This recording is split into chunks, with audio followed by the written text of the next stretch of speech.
네, 여러분 안녕하세요. 저는 이번 더불어민주당 소속으로 성남시장 후보로 등록한 이대호라고 합니다.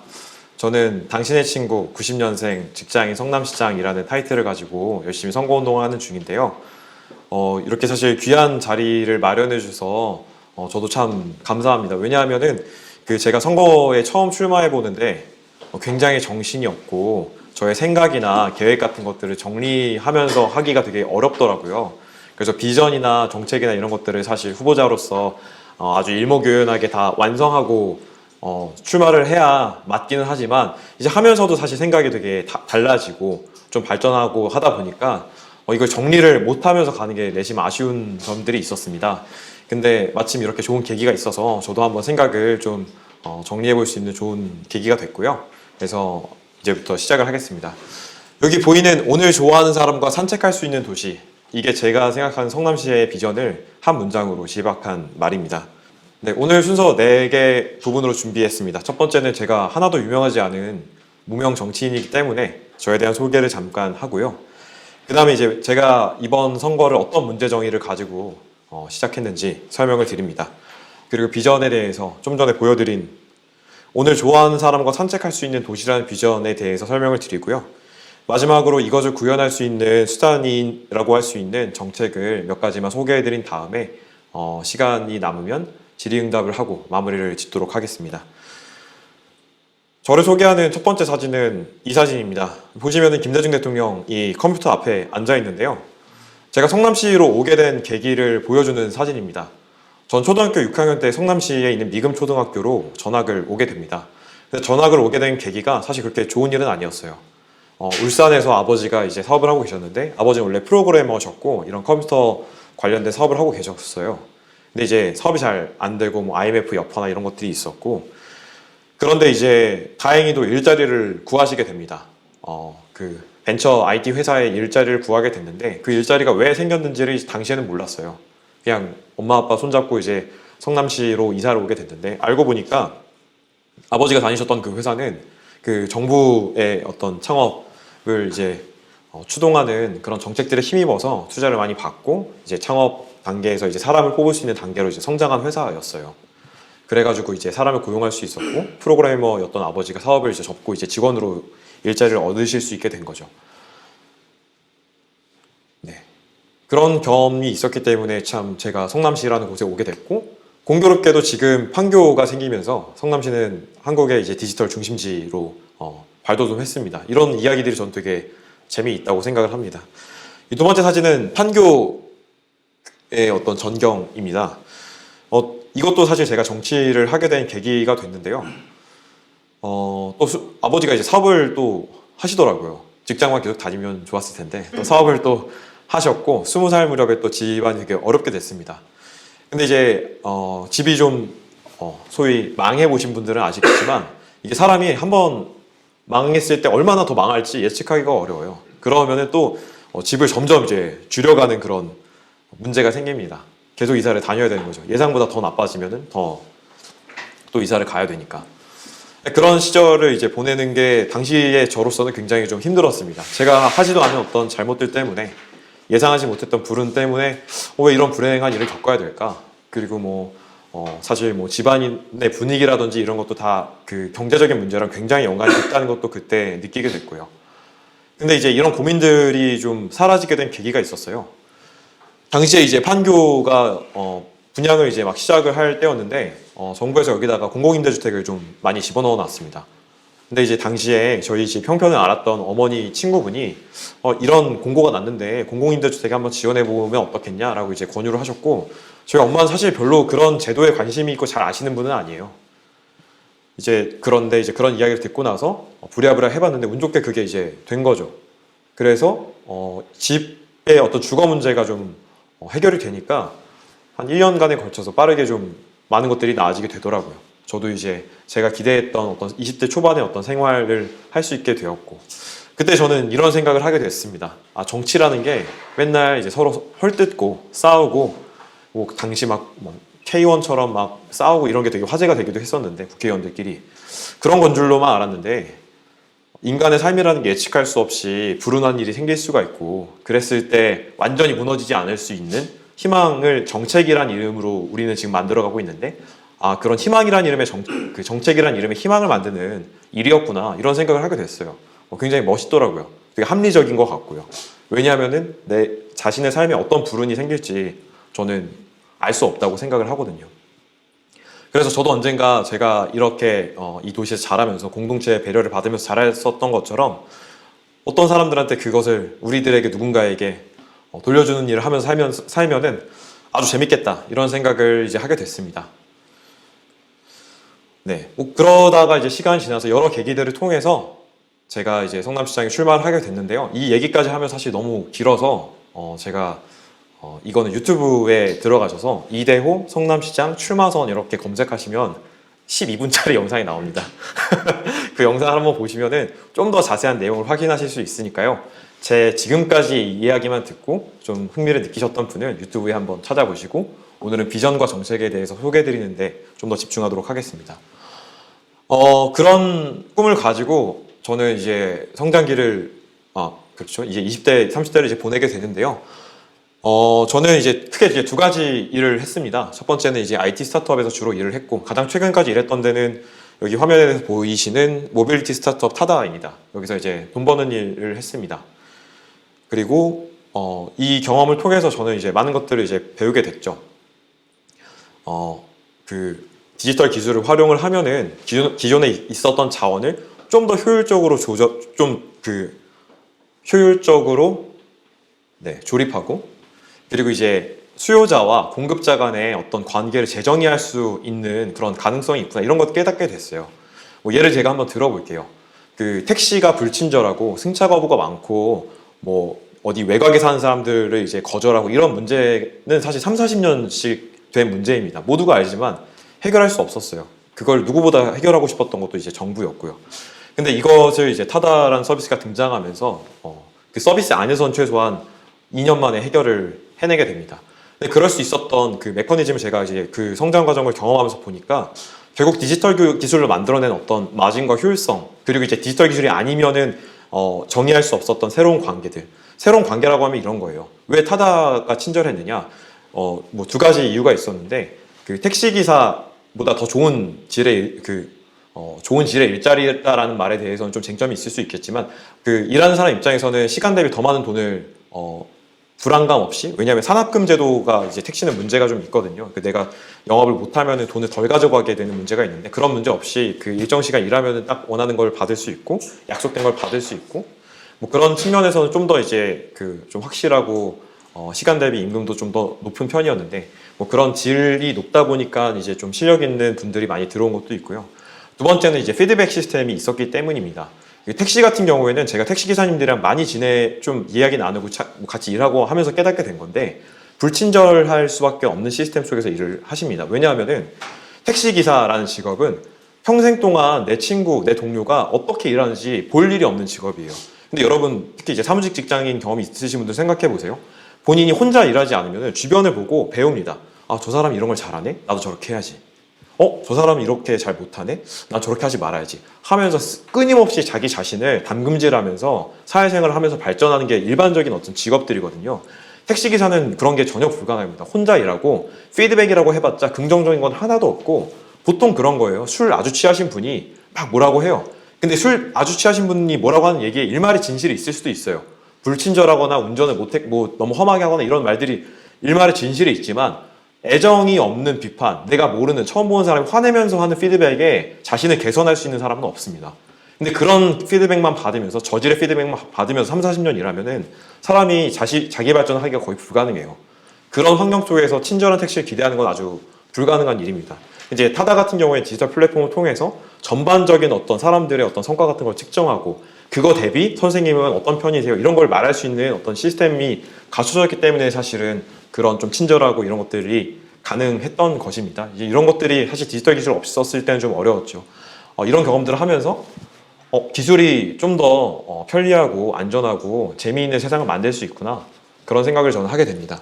그리고 서울시장 비서실에서 저는 미디어 비서관으로 이제 일을 했는데요. 뭐 주된 업무는 연설문을 쓰는 일이었습니다. 물론 저 혼자 한 건 아니고, 연설문 잘 쓰시는 이제 선배님들 밑에서 일부분을 맡아서 하거나, 아니면 디지털 컨텐츠를 만드는 일을 하거나, 아니면 그 외에 또 이제 비서로서 이제 시정 전반에 대해서 이제 살펴보고 이제 서포트하는 그런 일들을 했습니다.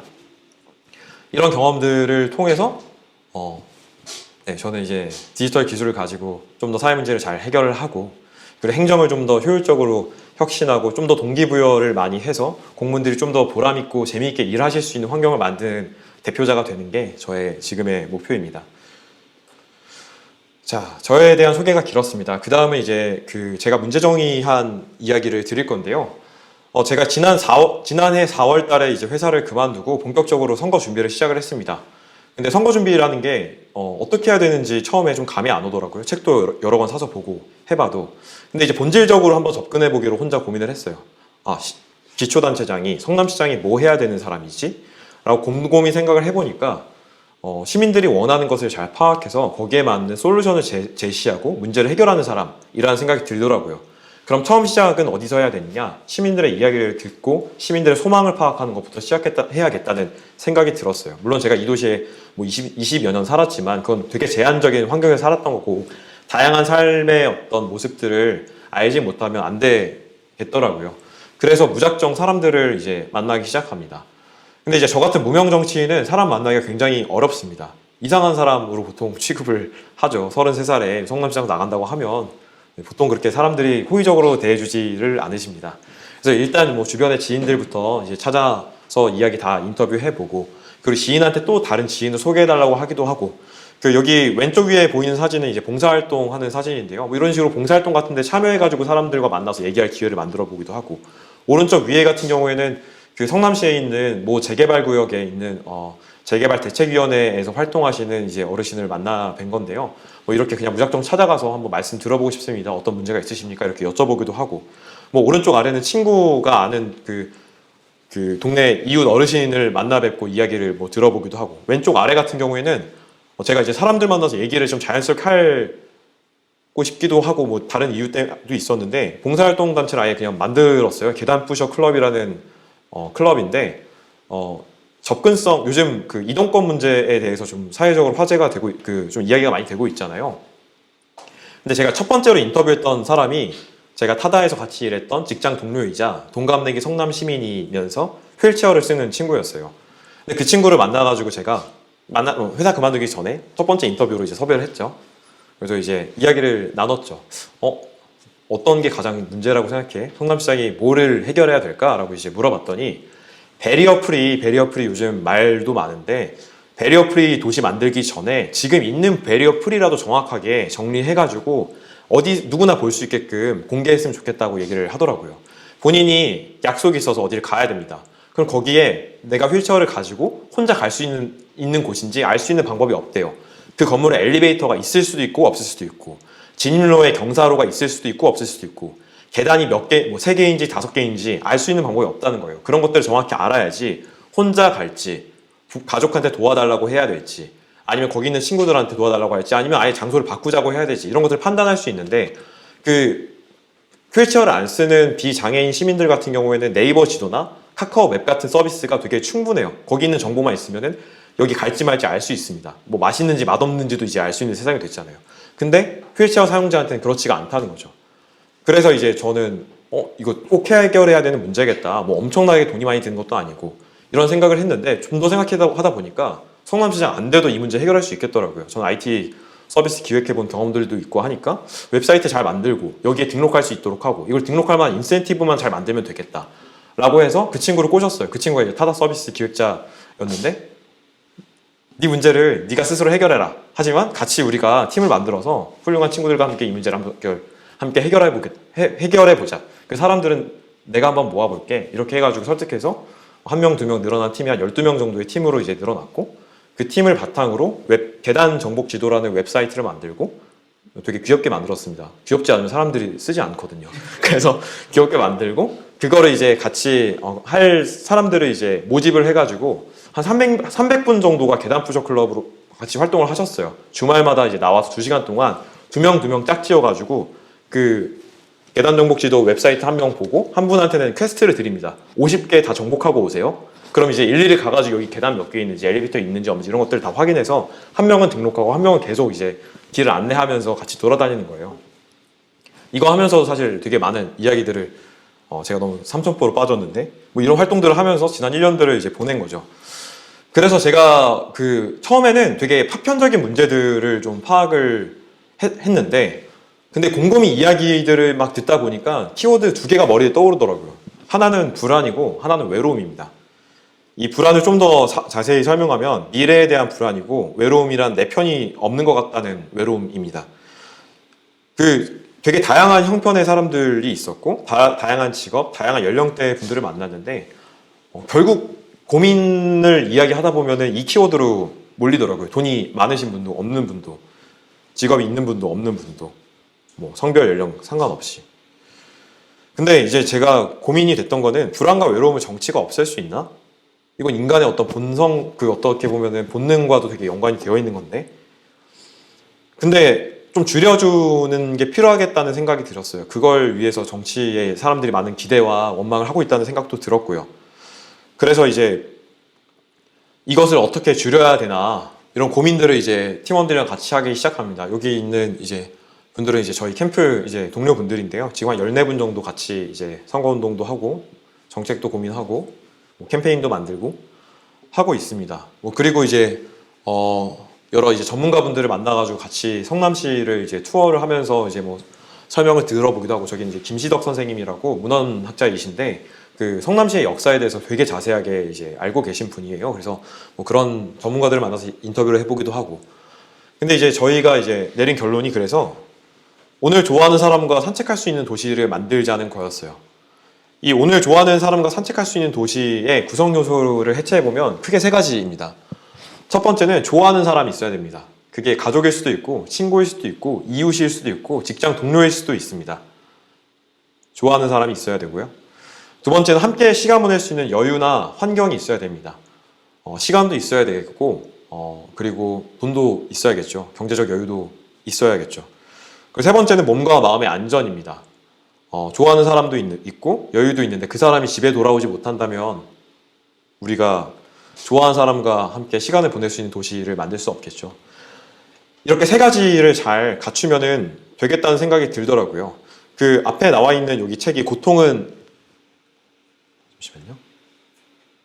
나눌 수 있는가라는 책인데 저희 팀원 중에 한 분이 그런 이야기를 하셨어요. 이 책에 보니까 산책이라는 행위가 사람과 사람이 고민을 나누는 가장 좋은 방법이라는 거예요. 왜냐하면 여러분 한번 생각해 보세요. 이렇게 마주보고 예를 들어서 이제 저기 PD님이 저랑 이렇게 마주보고 고민을 이야기한다고 생각하면은 되게 고민을 이야기할 때도 고민이 많아집니다. 왜냐하면 말하는 사람은 상대방이 내 고민을 궁금해할까? 너무 무관심해하면 어떡하지? 라는 고민을 하게 되고 듣는 사람은 호의적인 마음이 있어도 내가 너무 리액션을 잘 하지 못하면 저 사람이 실망할 텐데 그러면 어떡하지? 이렇게 되게 고민의 변수가 많아지는 고민 상담 방식이라는 거예요. 근데 이제 산책을 하면은 같은 방향을 보고 있고 서로 얼굴을 마주보지 않는 상황임에도 불구하고 물리적으로 굉장히 가까이에 있거든요. 그래서 안정감이 있으면서 편안한 어떤 행위라고 하더라고요. 그래서 좋아하는 사람과 오늘 좀 힘든 일이 있었어도 그리고 외로움과 불안 때문에 힘들어도 누군가와 함께 그걸 나눌 수 있는 편안한 시간이 있으면 많은 것들이 좀 채워지겠다는 생각이 들었어요. 그 관계망과 관계망을 떠받치고 있는 어떤 심리적인 경제적인 인프라를 잘 갖추고 거기서 벗어나는 분들을 모셔와서 다시 안전망 안으로 초대하고 그런 것이 성남시장이 해야 되는 3,000명의 이제 성남시 공무원분들과 함께 해야 되는 목표가 아닌가 저는 그렇게 생각을 하게 됐습니다. 그 좋아하는 사람의 존재가 그렇고 환경이 그렇고 몸과 마음의 안전은 아까 설명드렸죠. 그 우리가 직장에서 이건 사무직일 수도 있고 아니면 현장에서 일하시는 어떤 물리적인 일을 하시는 분일 수도 있는데 몸과 마음이 다치는 일이 많이 있잖아요. 근데 이게 사실 점점 늘어나고 있다기보다는 우리 그 시민들의 어떤 요구 수준이나 어떤 인권 감수성이 높아짐에 따라서 실제로는 조금 줄어든 추세에 있더라도 이게 굉장히 사실은 마음이 아프고 힘든 일이 되고 있어요. 근데 거기 그 기준이 높아지는 거죠. 근데 그 기준에 맞춰서 사회를 변화시키는 게 전 정치의 책무라고 생각을 하기 때문에 이 도시에 사는 분들이 좀 더 안전하게 직장 생활하고 집에 돌아올 수 있고 귀갓길도 안전하게 할 수 있게끔 하는 게 이제 정치가 해야 되는 역할이라고 생각을 합니다. 이제 정책으로 이제 넘어가 볼게요. 전 정책 분야를 이런 목표를 달성하기 위해서 이제 세 가지 정도로 나눠 봤는데요. 첫 번째는 친절한 성남입니다. 친절한 성남은 행정을 효과적으로 하겠다는 의미이고, 이것이 달성해야 되는 목표는 시민들이 성남시에서 살아가면서 어디에서나 환대받아야 한다는 것입니다. 어디에서나 환대받는 도시를 만들어야 된다는 게 이제 친절한 성남의 이제 목표입니다. 그리고 여유로운 성남은 시간과 경제적인 여유를 보장하는 정책들을 모아놓은 묶음입니다. 여유로운 성남의 목표는요, 시민께서 자신이 좋아하는 사람과 보내는 시간의 양과 질을 높이는 데 있습니다. 저는 개인적인 이야기이기도 한데, 제 삶에 되게 중요한 그 KPI라고 하죠. 이제 그 핵심 성과 지표는 좋아하는 사람들과 보내는 시간의 총량이거든요. 사실 근데 그게 요즘 달성이 대선도 거치고 지방선거도 하면서 좀 그거 달성해서 좀 멀어지고 있는 게 요즘 고민이기도 하고. 근데 이제 시민들께서 오늘도 이제 여기저기 다니다 보니까 날씨가 오늘 되게 좋았어요. 오늘 4월 며칠이죠? 오늘 4월 10일 일요일인데요. 오늘 정말 여기저기, 또 오늘 신촌에도 여기 강연 오다 보니까 여기저기 벚꽃도 피고 해가지고 정말 많은 시민들이 나와서 좋아하는 분들과 시간을 보내고 있더라고요. 근데 이런 시간을 잘 보내실 수 있도록 뒷받침하는 게 결국 정치가 해야 되는 거 아닌가. 왜 삶이라는 게 별게 없잖아요. 그냥 좋아하는 분들과 맛있는 거 먹고 즐겁게 웃고 떠들고 좋아하는 어떤 영화 보고 그렇게 살아가는 게 저는 행복한 인생이라고 생각하는데, 그러기 위해서 필요한 기반을 갖추는 게 여유로운 성남의 목표라고 할 수 있습니다. 안전한 성남은 그 신체와 정신적인 안전을 보장하는 여러 가지 정책들을 묶어놓은 정책 묶음입니다. 하나씩 이제 묶음별로 설명을, 세부 정책들을 몇 가지만 소개를 드릴게요. 그 친절한 성남에서 지금 제가 소개해드릴 정책은 세 가지입니다. 첫 번째는 우리 동네 정책 비서인데, 제가 실제로 그 인터뷰 과정에서 많이 들었던 이야기 중에 하나가, 요즘 정책이랑 제도가 너무 많고 복잡해. 그래서 이게 내가 이용할 수 있는 건지 아닌지 알 수가 없어. 심지어 제가 만났던 어떤 분은 그 주택 관련된 어떤 정책 때문에 돈을 내고 컨설팅을 받으셨대요. 그 너무 이해하기 어렵고 자기가 이거 신청을 할 수 있을 것 같은데 정말 할 수 있는 건지, 뭐 서류 같은 것들을 어떻게 보완을 해야 되는 건지, 뭐 이런 것 때문에. 근데 아까 제 전타임에 이제 구본기 구로구청장 예비 후보님께서도 비슷한 말씀을 해주셨는데요. 행정이 이런 거를 잘 먼저 설명할 수 있어야 됩니다. 세상이 복잡해지는 건 어쩔 수 없고, 그럼으로 인해서 정책이 복잡해진 것도 어쩔 수 없어요. 하지만 복잡한 정책이 시민들에게 가닿지 않는 것은 어쩔 수 없는 일은 아닙니다. 그래서 이제 동사무소, 동주민센터 같은 어떤 공공기관에 가서 그 우리 동네 정책비서라는 그 담당 부서가 있어가지고 그분한테 가면은 두 가지 도움을 받을 수 있어요. 첫 번째는 자신이 모르는 정부의 여러 정책, 꼭 성남시 정책이 아니어도 괜찮습니다. 정부의 정책이나 제도 같은 것들을 이제 들고 갔을 때 설명을, 해설을 받는 거예요. 그리고 두 번째로는 내가 몰라서 이용하지 못하고 있는 정책이 분명히 있습니다. 시민들께서 이제 찾아갔을 때 제가 이런 상황에 있는데요. 혹시 제가 더 도움받을 수 있는 정책이 있을까요? 라고 했을 때 이제 전문가인 우리 동네 정책 비서님께서 그 시민님께 설명을 해주시는 역할이죠. 근데 이건 좀 더 나아간 이야기지만 일자리 창출도 되게 효율적으로 할 수 있는 방법입니다. 퇴직 공무원 혹은 공무원 시험 준비생, 이런 분들이 이미 행정에 대해서 어느 정도 이해가 있거나 아니면 이해하고 싶은 어떤 인센티브가 있거든요. 그래서 이런 분들이 파트타임으로 일할 수 있게끔 된다고 하면은 효율적으로 일자리를 창출해낼 수 있고, 우리 사회에 쓰이지 않고 있는 어떤 역량을 개발해서 그 눈뜨게 만드는 그런 효과도 있는 정책입니다. 그리고 이제 두 번째는 성남스테이인데요. 여러분 혹시 어디 이동하실 때 이런 경험들 다들 있으실 거예요. 지금 딱 15분 시간이 뜨고 근데 날씨가 춥거나 아니면 덥거나 아니면 좀 다리가 아파서 앉아있고 싶을 때가 있어요. 그럴 때 반사적으로 카페를 찾게 되지만 4,800원의 아메리카노를 보는 순간 고민이 됩니다. 아, 이게 4,800원, 나 아까 커피도 마셨는데 굳이 커피 마시고 싶지 않은데, 근데 어디 밖에 있긴 뭐 하는데, 이런 생각이 들 때 있으시잖아요. 근데 우리 도시, 뭐 성남시만 그런 건 아니고 곳곳에 공공이 소유하고 있는 다양한 그 건물들이 있습니다. 그런 건물들은 대체로 이제 1층 로비를 가지고 있는데요. 그런 공간들 중에 모두는 안 되겠지만 일반에 개방하고 관리할 수 있는 공간들이 있습니다. 근데 그런 공간들이 사실 우리 공공의 소유임에도 불구하고 시민들 입장에서는 되게 부담스럽고 좀 무서운 공간으로 지금은 느껴질 수 있어요. 근데 그런 곳에 이제 성남스테이라는 어떤 딱지를 이제 붙여놓고 여기는 성남 시민이면 혹은 성남 시민이 아니더라도 국민이라면 누구나 오셔서 여기 놓여있는 벤치에 잠깐 앉았다 가셔도 무방해요 라는 어떤 신호를 줄 수만 있다고 하면은 그 공간을 좀 더 효율적으로 쓸 수 있으면서 시민들께서 그 15분의 시간을 위해서 불필요한 지출, 그렇게 산 커피는 사실 마시지도 않고 버리게 되잖아요. 그런 비율을 좀 막을 수 있는 그런 정책이 성남스테이입니다. 그리고 장애인 콜택시 시스템 효율화인데요. 제가 이제 타다에서 일하면서 이제 해보고 싶었던 것 중에 하나인데, 사실 디지털 기술의 장점 중에 하나는 그 한계 비용이 낮다는 거예요. 그것을 어떻게 변주하거나 어떻게 바꾸는 데 있어서 비용이 크게 들지 않고, 근데 이제 그것으로 창출해낼 수 있는 어떤 생산성이 높은 경우가 많습니다. 예를 들어서 말씀드리면, 지금 장애인 콜택시 이용자분들이 서울 같은 경우에는 장애인 콜택시 앱이라는 걸 사용하고, 경기도 성남시 같은 경우에는 전화로 많이 하세요. 근데 그 배치 시스템을 뭐 카카오티라든지 타다라든지 우티라든지 이런 기존에 있는 모바일 앱 서비스에 얻는 게 불가능하지 않고, 그렇게 사실 뭐 아주 쉬운 일은 아니지만 같이 노력하면 충분히 할 수 있는 정도의 일입니다.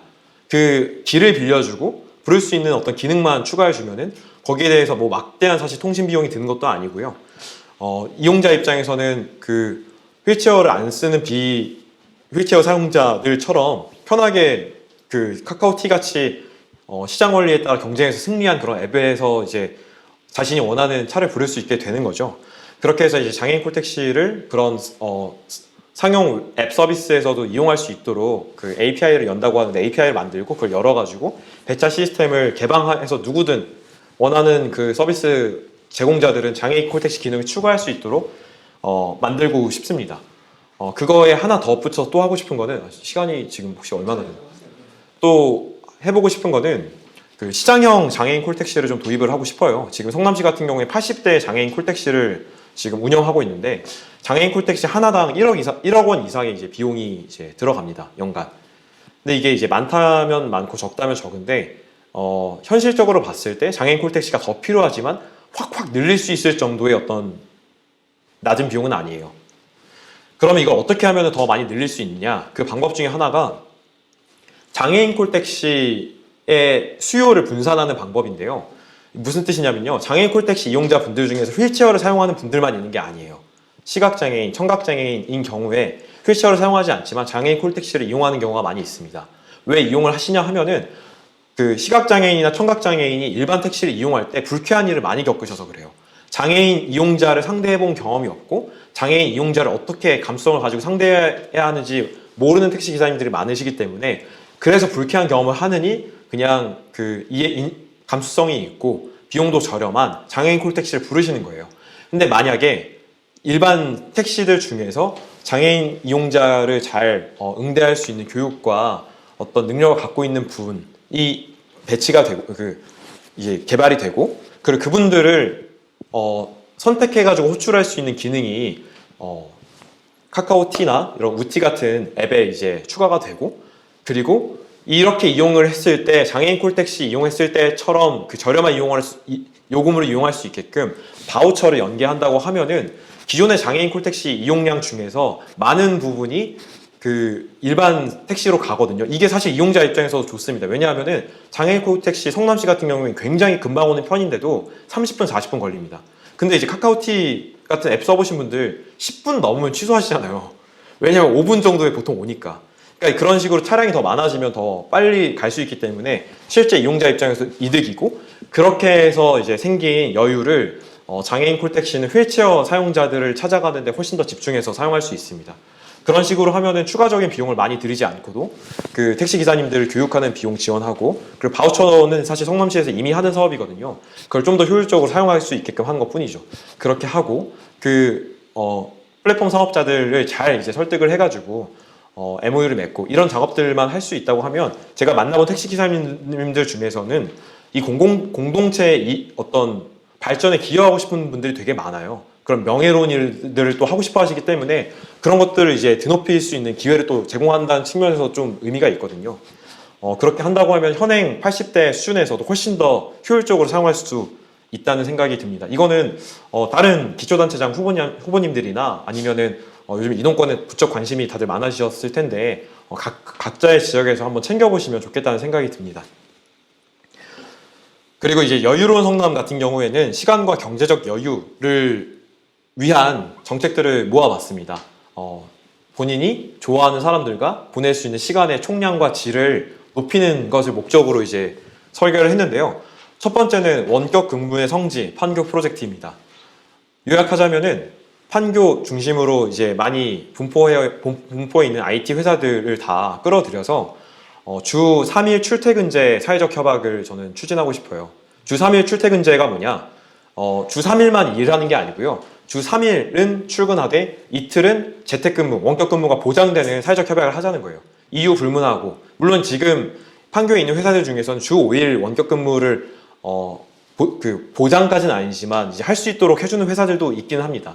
근데 이게 문제가 뭐냐면 A 회사, 카카오에서 예를 들어서 해준다라고 했을 때 이게 끝나는 게 아니라 그 IT 직장인들은 이직을 정말 자주 하거든요. 근데 이게 이 지역에 있는 기업들에게 전반적으로 그 하한선으로 주 3일 출근, 주 2일 그 재택이 원하는 사람한테 누구나 보장이 된다고 하면 그때 훨씬 더 어떤 시민들께서 훨씬 더 안정감을 가지고 이직 같은 것도 할 수 있고 자신의 삶을 좀 더 장기적으로 보고 끌어갈 수 있거든요. 예를 들어서 제가 인터뷰 중에 만났던 한 친구는 카카오에 다니는 직원인데 그 집을 알아보는 데 있어서 결국 회사 가까이에 큰 비용을 들여서 구했어요. 근데 이제 그런 이야기를 하더라고요. 만약에 내가 어디로 이직을 해도 그 친구는 이제 원격 근무를 많이 하는데 어디로 이직을 해도 네이버를 가도 뭐 넥슨을 가도 만약에 재택근무를 지금처럼 할 수 있다고 하면은 좀 더 멀리 갈 수 있다. 뭐 용인을 가든지 아니면 성남시에서도 좀 더 이제 외곽으로 가든지 이런 식으로 할 수 있는데 그게 불확실하니까 좀 더 소극적으로 의사결정을 하게 된다고 하더라고요. 그런 문제들을 해결하는 데 있어서 사회적 협약을 추진해 보고 싶은데 이것을 할 수 있는 주체는 사실 그 정치와 정부밖에 저는 없다고 생각을 하거든요. 전 정치인이 해야 되는 역할 중에 하나가 사회적으로 유의미한 어떤 논의를 이끌어가고 사회를 보는 거라고 생각을 합니다.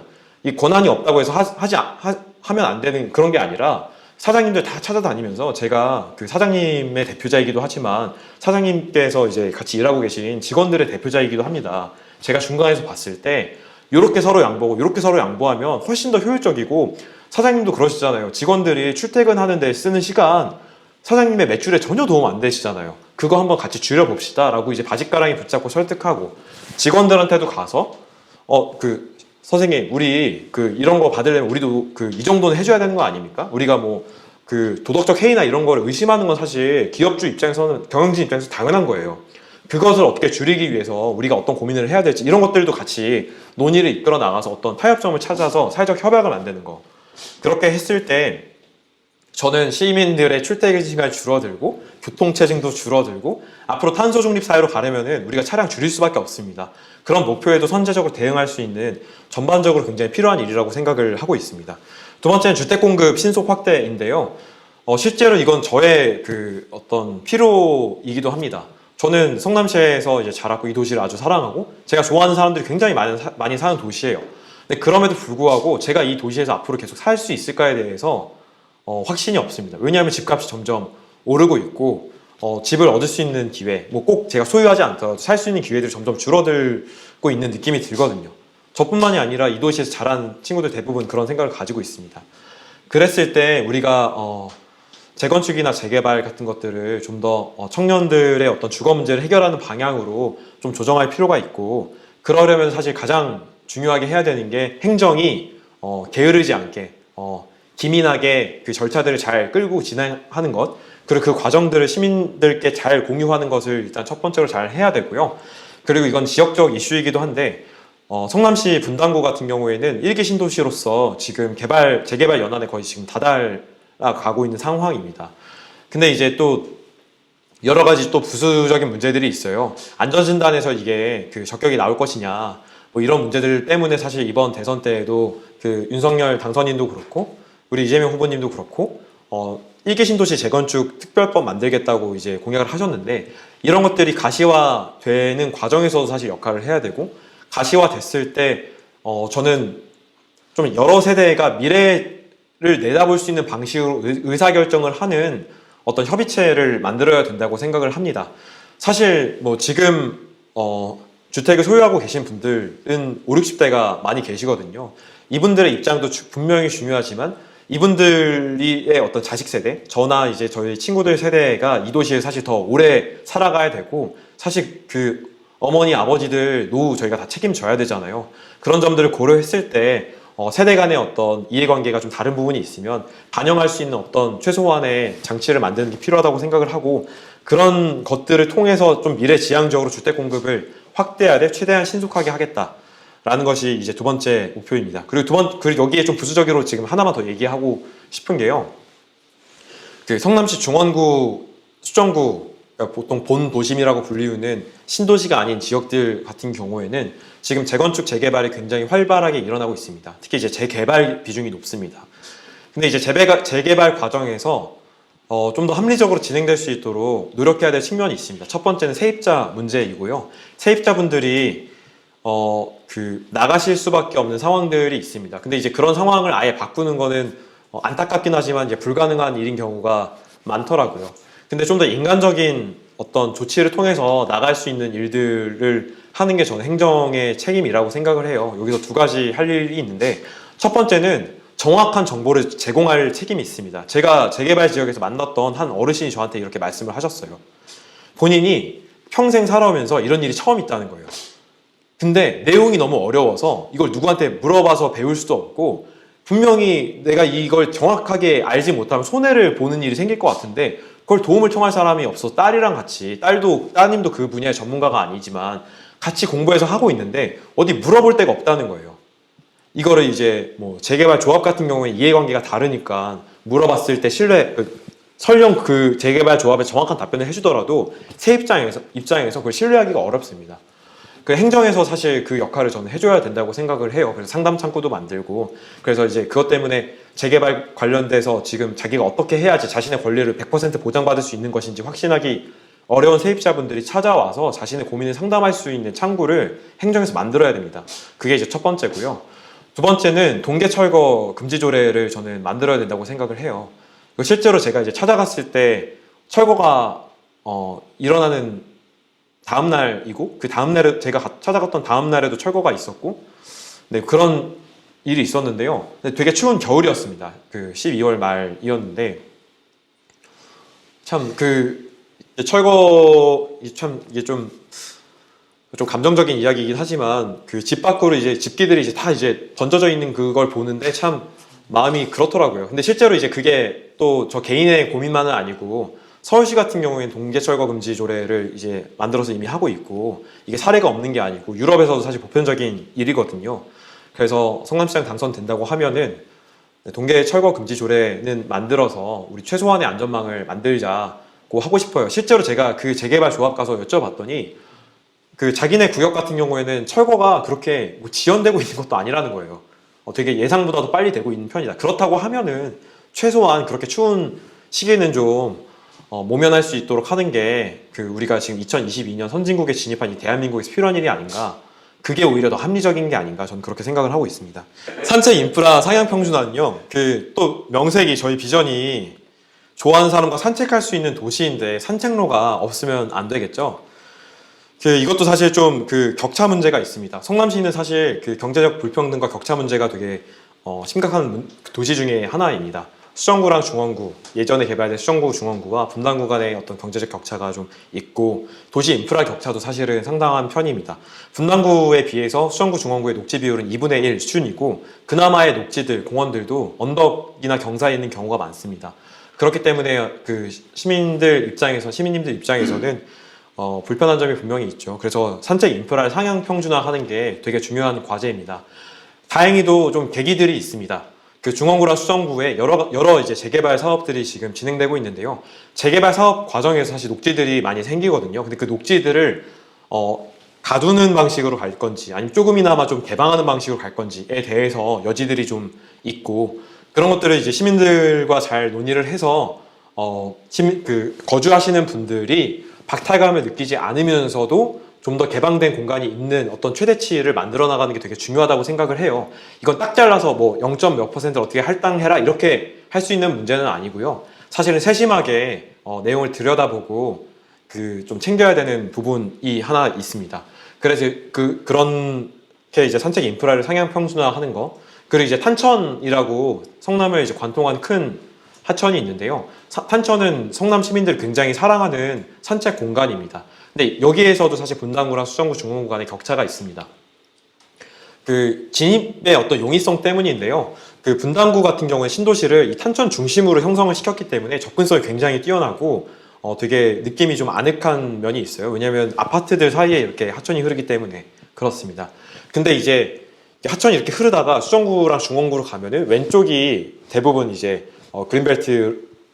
그린벨트로 가고, 이쪽은 이제 그 주거지역 본도심인데 그 좀 물리적으로 좀 거리가 좀 있어요. 그래서 이 길이 좀 약간 그렇게 좀 사람이 많이 다니는 길도 아니고 좀 인적이 드문데 길을 좀 정비해가지고 진입로를 좀 더 다정하고 따뜻하게 만들어야지 이제 중원구민분들도 좀 더 탄천을 많이 이용하시게 되거든요. 그런 좀 세밀한, 사실 아주 많이 돈이 드는 그런 것은 아니고 좀 더 그렇게 세심하게 좀 챙길 부분들 챙겨서 산책 인프라를 다양한 방면에서 챙겨야 된다고 생각합니다. 하나만 또 더 얘기하자면 그 성남시에 있는 아젠다 중에 하나가 대원천 복원입니다. 대원천이라는 게 뭐냐면 지금 뭐 들어보신 분들도 있겠지만 모란시장이라고 성남에 굉장히 유명한 오일장이 있어요.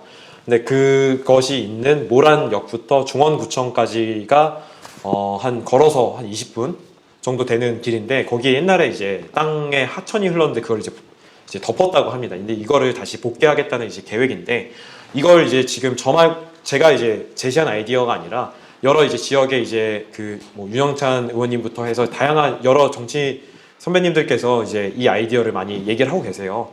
근데 저는 요거도 좋지만 이 계획대로 가도 좋고, 근데 이 계획이 너무 시간이 많이 걸린다고 하면은 지금 모란역에서 중원구청까지 가는 길에 가로수가 몇 개 있는지 제가 세보니까 단 한 개도 없어요. 근데 일단 그런 보건 사업, 복개 사업 비용도 많이 들고 시간도 많이 걸리니까 그 이전에 그 주변에 사시는 그 시민들이 엄청 많이 계시거든요. 그분들이 이제 나와서 좀 산책할 맛이 나는 좀 어떤 도로를 먼저 만드는 게 좀 우선이 아닌가, 좀 그런 생각이 있어서 그 둔촌대로에 좀 더 나무를 많이 심고 보행 친화적으로 만드는 사업을 좀 해보고 싶습니다. 둔촌대로 같은 경우에는 수정구, 중원구에 두루 이제 접해 있는 길이기 때문에 많은 시민들께서 사실은 이용하실 수 있거든요. 그러나 지금은 산책할 맛이 나는 그런 좀 매력 있는 길이 아니라 좀 우중충하기 때문에 별로 산책하시는 분이 없지만, 네, 상행평준화의 중요한 어떤 요소라고 할 수 있습니다. 그리고 그 제가 또 잘 왔던 분당구 얘기를 빼놓으면 좀 서운한데요. 그 분당구에 탄천이 잘 돼 있다고 아까 말씀을 드렸지만 사실은 우레탄 바닥이나 이런 것들이 좀 많이 좀 튀어나가져 있고 좀 부서져 있고 이런 것들이 좀 잘 안 챙겨져 있는 것도 사실이에요. 그래서 그런 부분들 전반적으로는 괜찮지만 좀 디테일한 부분들을 잘 챙겨서 좀 더 시민들께서 보시기에 지금 높아진 2022년의 기준에 맞는 산책로를 잘 관리하는 작업도 병행이 되어야 된다고 생각을 합니다. 제가 얘기를 너무 길게 한 것 같은데 좀 빨리 마무리하겠습니다. 그 마지막 정책 그 분야는 안전한 성남인데요. 신체 정신적 안전입니다. 첫 번째, 직장 내 괴롭힘 피해 조력 활동과 양성. 말이 좀 길죠. 직장 내 괴롭힘은 다들 아시죠? 피해자 조력 활동가란 뭐냐면 동료 중에 누군가 직장 내 괴롭힘을 당한 동료를 도울 수 있는 방법을 잘 알고 있는 동료가 있다면 내가 직장 내 괴롭힘을 당했을 때 위험한 일에 빠지지 않을 확률을 높일 수 있어요. 이건 제 개인적인 경험과도 좀 연관이 있는데, 제가 사회초년생 때부터 지금까지 이제 살면서 주변에서 직장 내 괴롭힘 경험을 당한 사례를 많이 접했습니다. 저도 군대에서 직장 내 괴롭힘을 당해본 경험이 있고, 근데 초년생 때는 어떻게 도와줘야 될지를 정말 몰라서 마음이 있어도 잘 도움이 못 됐던 것 같아요. 근데 이제 살면서 여러 가지 직간접적인 경험들을 하다 보니까 뭐 어떻게 해야 되는지에 대해서 조금 더 알게 되고, 저 이제 전 정치인이 꿈이니까 관련된 어떤 정책이나 제도들이나 어떤 사건들 같은 것도 관심 있게 지켜보다 보니까 뭐 이런 거는 좀 붙어볼만 하고 이런 거는 좀 어렵고 이런 것들에 대한 좀 지식이 생겼을 때는 좀 더 잘 도와줄 수 있게 되더라고요. 근데 어떤 개인이 직장 내 괴롭힘 당했을 때 그런 다소간의 전문적인 조력을 받을 수 있는 어떤 방법이 많지는 않고, 그리고 그걸 찾아가는 데에도 좀 어려움이 있습니다. 근데 우리가 그 심폐소생술 교육 같은 거를 예비군 훈련을 포함해서 여러 그 공공기관에서 제공을 하잖아요. 근데 그걸 하는 이유가 내가 쓰러졌을 때 주변에 심폐소생술 교육을 받은 경험이 있는 사람이 있을 확률을 높이기 위해서 하는 거거든요. 마찬가지로 직장 내 괴롭힘 피해를 당한 사람을 도와줄 수 있는 방법을 잘 교육받은 시민들을 양성해서 곳곳에서 살아갈 수 있게끔 한다고 하면은 우리 가족들을 지킬 수 있는 가능성이 높아집니다. 제 친구 그 중에 한 명이 해준 이야기인데 그 친구의 특징은 굉장히 부자입니다. 근데 이제 딸이 있는데 그 딸이 지금 완전히 애기죠. 근데 이제 뉴스를 보면 그런 생각이 든다는 거예요. 어렸을 때는 내가 지켜줄 수 있는데 이 친구가 자라서 대학에 가고 직장인이 되고 그랬을 때도 내가 이 친구를 지켜줄 수 있을까? 뭐 직장에 찾아가가지고 자기가 돈이 많아도 그 자기의 자녀의 직장에 찾아가서 어떻게 할 수는 없는 거잖아요. 그래서 사회가 정말 무섭고 불안하다는 이야기를 하는 거예요.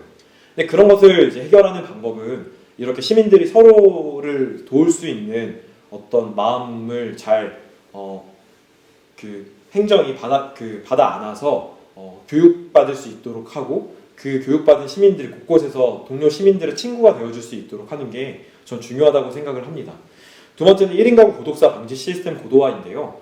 그 고독사 문제가 점점 대두되고 있습니다. 근데 과거에는 이제 어르신 고독사 문제가 심각하고 이제 그런데 요즘에는 2030 청년들의 고독사 문제들도 점점 대두되고 있습니다. 근데 어르신 고독사 문제는 많은 분들이 아시겠지만 탐지할 수 있는 여러 가지 시스템이 이미 가동되고 있습니다. 뭐 수도라든지 전기라든지 이런 공공 데이터들을 확인을 해서 탐지하기도 하고 그리고 이제 사회복지사 분들께서 곳곳에 이제 노인 어르신들에게 연락을 하는 그런 시스템이 이미 갖춰져 있기 때문에 사실은 그 탐지 가능성이 굉장히 높은 편이에요. 근데 이제 젊은 세대 같은 경우에는 사회복지사의 그 복지 이용자도 아닐 뿐더러 그리고 수도, 전기 이런 데이터로만은 파악하기 좀 어려운 경우가 있습니다. 그래서 그 모바일 데이터 사용량 같은 좀 다른 데이터들을 접목시키지 않으면 그 젊은 세대의 위험을 감지하기가 지금으로서는 어려운데요. 이런 IT 회사들이라든지 통신사들이랑 연계를 해서 고독사 탐지 시스템을 좀 더 발전시키는 작업을 해보고 싶습니다. 그리고 이제 디지털 앱 기반 안심 귀갓길 강화인데요. 이건 뭐냐면 시청에 많이 접수되는 민원 중에 하나가 우리 집 앞에 너무 어두컴컴하고 무서워요. 여기 가로등 좀 설치해 주세요. 이 민원이 많이 들어옵니다. 근데 이제 이 민원 같은 경우에는 사실 한 번 한다고 되는 게 아니라 그걸 이제 요구하는 분들이 많아야지 사실은 되잖아요. 근데 지금의 어떤 민원 시스템에서는 이런 지리 정보 같은 것들을 민원으로 넣기가 사실은 좀 어렵고 애매한 면이 있습니다. 근데 만약에 이걸 지도 앱 형식으로 만들어서 사람들이 그 지도 앱에 이제 클릭하면 그 포인트가 찍히게끔 하고 이 민원 남긴 사람이 누구인지를 이제 입력하고 그냥 제출할 수 있게만 한다면은 훨씬 더 어디에 정확하게 이게 필요한지를 파악하기가 쉬워질 거예요. 왜냐하면 지금은 이 난이도가 있기 때문에 이 민원을 원하는 사람들이 1000명이면 한 10명 정도만 민원을 넣고 계실 겁니다. 근데 이렇게 되게 쉽게 간단하게 민원을 넣을 수 있게 된다고 하면은 1000명 중에 한 500명이 넣을 수도 있겠죠. 그럼 500명의 데이터를 활용을 하면은 좀 더 같은 예산을 좀 더 효율적으로 정확하게 필요한 곳에 가로등이나 바닥 LED나 이런 것들을 설치할 수 있게 되고 근거가 사실은 탄탄해야지 공공에서 집행을 하기가 훨씬 좋거든요. 이게 민원이 들어왔을 때 내가 그 동네에 살아서 아는데 그게 맞는 말인 것 같아 라는 생각을 공무원이 하더라도 근거가 뚜렷하지 않으면 추진하기가 어렵습니다. 근데 이렇게 500명, 1000명, 2000명, 3000명이 참여한 어떤 데이터가 있다고 하면은 공공에서도 훨씬 예산 확보가 수월하고 진행도 더 빠르게 할 수 있기 때문에 민원을 좀 더 질의 기반으로 활성화해보고 싶은 생각이 있는데 그것의 첫 번째로 안심 귀갓길 정보를 민원 정보로 수입을 해보겠다는 내용입니다. 그리고 이제 마지막인데요. 드디어 마지막입니다. 그 재개발 안전설비 지원입니다. 제가 아까 말씀드린 바 성남시 수정구 중원구에서 지금도 많이 이루어지고 있고 앞으로 10년, 15년 정도는 곳곳이 공사 현장이 될 거예요. 근데 많은 분들이 아시겠지만 산재 사망 사고, 부상 사고가 가장 많이 일어나는 곳이 그 건축 현장입니다. 건축 현장에서 그 사고가 일어나는 이유가 다양하지만 사고를 막을 수 있는 주요한 방법 중에 하나는 고급형 안전 장비, 안전 설비를 쓰는 거예요. 대표적인 게 비계라는 게 있습니다. 비계가 뭐냐면 길 가다가 이제 공사장 보시면은 건물 외부에 이렇게 튀어나와서 밟고 지나갈 수 있는 통로 같은 게 외부에 이렇게 둘러져 있는 경우가 있잖아요. 그걸 비계라고 합니다. 근데 그 비계가 이제 무너지거나 부서져가지고 사람이 다치거나 하면 정말 이제 목숨을 잃는 사고가 이제 벌어지는 일이 많은데, 비계도 안전 비계가 있습니다. 근데 안전 비계는 당연히 일반 비계보다 더 비싸겠죠. 그래서 안전 비계를 이제 설치하는 경우에는 공공에서 그 비용을 좀 지원을 하는 사업을 저는 해보고 싶어요. 실제로 이건 사례가 없는 게 아니라 그 화성시가 그렇게 하고 있습니다. 화성시는 이제 아시는 분들은 아시겠지만 전국 지자체 중에 가장 재정 자립도가 높고 가장 그 인구수 대비 부유한 지자체입니다.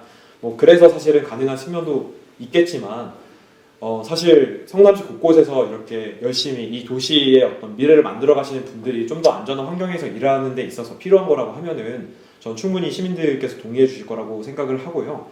그렇게 했을 때 이제 나의 어떤 부모님 가족이 안전하게 돌아갈 수 있게끔 할 수 있다면은 전 충분히 추진을 해봐야 되는 사안이라고 생각을 하고 있습니다. 그래서 네네 그 한 10년, 15년간의 있던 공사 현장에서 최대한 많은 분들이 그 열심히 땀 흘려 돈을 벌고 집에 돌아가실 수 있게끔 하는 거, 그게 제가 해야 되는 중요한 이유 중에 하나라고 생각을 합니다. 네, 요거는 제가 아까 잠깐 홍보했던 제 출마 선언문 영상에 나오는 대목 중에 하나인데요. 지금까지 드렸던 말씀들 저한테 되게 중요한 이야기지만 여러분들 사실 다 기억하지 않으셔도 돼요. 근데 꼭 이 얘기를 저는 여러분들께 이 기회를 통해서 해보고 싶습니다. 제가 33살입니다. 직장인으로만 살았고 제가 정치인으로서 사실은 뭘 해본 선출직이 되어본 적도 없고 기업의 대표가 되어본 적도 없어요. 그런 33살의 평범한 직장인이 성남시장 선거에 출마한다고 하면은 대부분 이렇게 말해요. 참 무모한 도전이네요. 근데 이제 제가 생각하기에 제가 이 도전을 하는 이유는 이 도전을 하지 않는 것보다 하는 게 덜 무모하기 때문입니다. 저는 우리가 되게 다양한 위기 요인에 직면해 있다고 생각을 해요. 그 위기의 결과는 우리가 소중하게 생각하는 사람이나 소중하게 생각하는 가치를 지키지 못하는 상황이라고 생각을 합니다. 제가 만나본 한 200여 명의 시민들도 다 그런 것들을 두려워해요. 두려워하는 게 뭐 새로운 게 아닙니다. 내 가족들과 어떤 뭔가 불행한 일에 빠질까봐, 아니면은 뭐 부모님을 부양하지 못하는 그런 상황에 처할까봐, 뭐 이런 것들을 사실 사람들이 두려워가지고 뭐 부동산에도 신경 쓰고 주식에도 신경 쓰고 악착같이 자기 개발하고 취업하려고 하고 하는 거지, 뭐 사실 뭐 대단한 거를 원하는 게 아니거든요. 근데 이런 것들을 우리가 각자 도생으로만 저는 해결할 수 없다고 생각을 하고, 우리가 정말 추구해야 되는 미래는 서로가 서로를 도우면서 더 나은 미래를 개척하는 그런 상황이라고 생각합니다. 서로를 좀 더 존중하고 이해하면서 문제를 해결하려는 사람들이 많아지는 거. 근데 지금 그런 방향으로 지금 세상이 잘 가고 있지 않잖아요. 어떻게 혐오가 더 만연하고 누구를 이제 공격하거나 갈등을 이제 부추겨가지고 정치적 이익을 택하거나 이런 일들이 사실은 되게 많이 벌어지고 있는 상황에서, 아주 순진한 이야기지만 저는 이게 되게 오히려 위험하다고 생각하고, 우리가 바라는 미래는 사실 서로 도우면서 서로 이해하고 배려하면서 살아가는 미래일 거라고 생각하거든요. 근데 이제 그런 미래를 누가 대신 만들어주지는 않다고 생각해요. 저는 우리가 기다리고 있는 사람, 그런 미래를 만들어주고 있는 사람, 우리 자신이라고 생각을 합니다. 그래서 지금 이 영상을 보고 계신 분께서 목표하는 바가 무엇인지 제가 알 수 없습니다만, 그 목표하는 바를 정말 지치지 않고 그게 맞으니까 도전해보셨으면 좋겠고요. 그래서 우리가 함께 서로를 배려하면서 따뜻하게 살아가는 그 미래를 같이 만들어갔으면 좋겠습니다. 네. 그런 도전에 제가 꼭 함께 하고 싶고, 그 도전을 위해서 끊임없이 격려하고 서로 위로하면서 살아갔으면 좋겠다는 말씀으로 오늘의 이야기를 마치겠습니다. 감사합니다. 아까 유림님께서 정말 중요한 말씀을 해주셨다고 생각을 해요. 이거 이제 제가 좀 피드백 주셔가지고 앞으로는 좀 더 잘 커뮤니케이션 할 수 있을 것 같은데, 좀 제 관점이 약간 문제 해결 중심으로 좀 생각하는 성향이 있어가지고 다소 좀 그렇게 느껴지셨을 수 있겠지만, 사실 제가 그 문제에 대해서는 그 휠체어를 사용하거나 장애를 겪고 있는 친구들을 생각하면서 사실 관심을 가지게 됐거든요.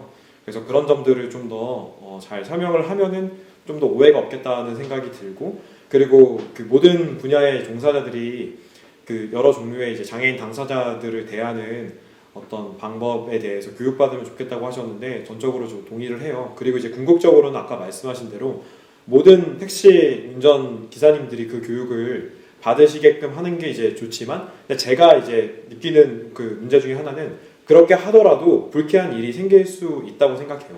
그러니까 무슨 뜻이냐면 오히려 정확하게 이제 교육을 받은 사람 받고 어떤 기준 통과하신 분들에게 인증 마크를 드리고 그런 분들만 호출할 수 있는 기능을 개발하는 게 제가 생각하기에 장애인 당사자분들이 당장은 좀 더 불쾌한 일 없이 택시 서비스를 잘 이용할 수 있는 방법이겠다는 생각이 들더라고요. 그래서 거기서 시작해서 아예 사실은 사회를 바꾸는 일까지를 목표로 해야 될 것 같은데 잘 관심을 갖고 제가 만약에 권한이 생긴다면 노력을 해보도록 하겠습니다. 중요한 의견 주셔서 그 다음 주에 성남 청사진 편지로 주신다고 하셨는데 받아볼 방법이 있을까요? 라고 하셨는데 그 제가 아까 보여드린 그 웹페이지가 지금은 화면 공유 안 되고 있어요. 네. 지금 화면 공유 안 제가 뭐 좀 공유 드리려고요.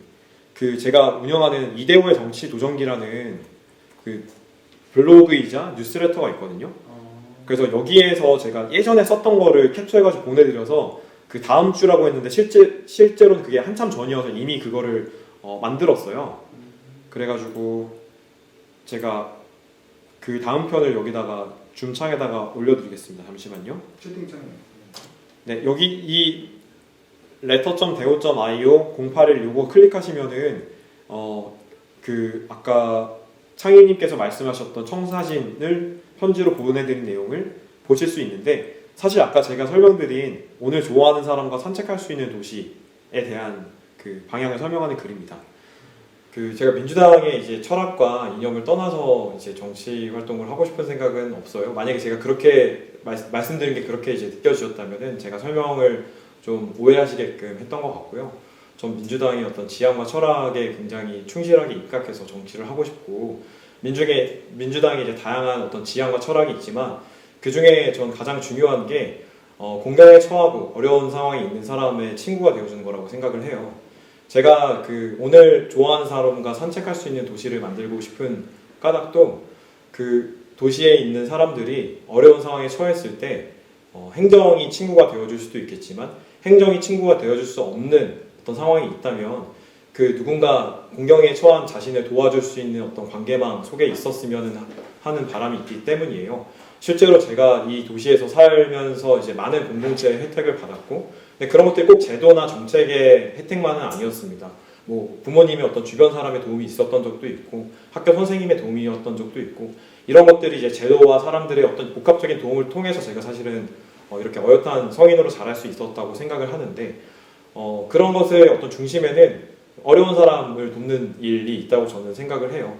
그리고 이제 그 여러 정당이 같이 협치를 하는 데 있어서 민주당이 좀 더 중시해야 되는 것이 그 역할이라고 생각을 하고, 네, 제가 부족한 점은 많지만 민주당 정치인다운 정치인이 될 수 있도록 노력해 보겠습니다. 그리고 오늘 주셨던 그 장애인 당사자 관점에서 입각해서 그 정책을 짜고 이야기했으면 좋겠다는 말씀, 사실 되게 중요한 피드백이라고 생각을 합니다. 말씀하신 대로 저는 비장애인이기 때문에 장애인 당사자 입장에서 이걸 어떻게 느낄지에 대해서 정확하게 알 수 없고 미루어 짐작만 할 뿐인데, 그렇게 느끼셨다고 하니까 일단 먼저 사과를 드리고 싶고요.